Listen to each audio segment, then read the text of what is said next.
La crise sanitaire isole et fragilise les personnes âgées. Malheureusement, certains l'ont bien compris. Celle que nous nommerons Samia s'est retrouvée prise dans les filets d'une bande organisée, très organisée. 2 hommes et une femme, soi-disant juges pour le compte de la Direction générale des finances publiques et employés à la Banque de France.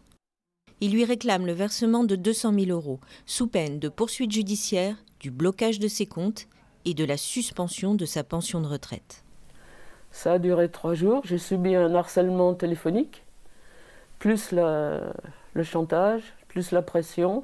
Tout d'abord, j'ai été surprise et paniquée. Paniquée de me voir coupable, entre guillemets, vis-à-vis des impôts. J'ai eu le sentiment d'être sous une menace et dans l'urgence. On va vous couper votre retraite, vous n'allez plus la recevoir, on va faire un arrêt sur vos comptes, vous devez envoyer de l'argent à la Banque de France comme caution. Il fallait que je me dépêche, que je prenne un taxi, urgent, et j'ai senti que j'étais pilotée par ce monsieur. Pilotée, j'étais en quelque sorte à sa merci. Et je maîtrisais plus mes actions personnellement. Et je ne pouvais plus raisonner. Il suffit que le prédateur, parce que je l'appelle comme ça, saisisse la faille dans laquelle il peut s'engouffrer pour vous faire agir. Et après, c'est parti.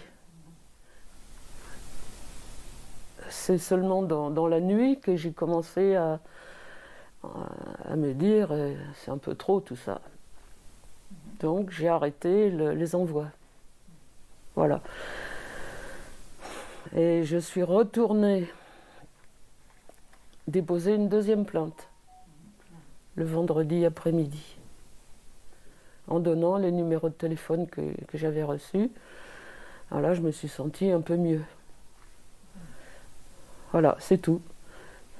Je pense que ça peut arriver à tout le monde et je ne sais pas comment on peut se former pour éviter ça.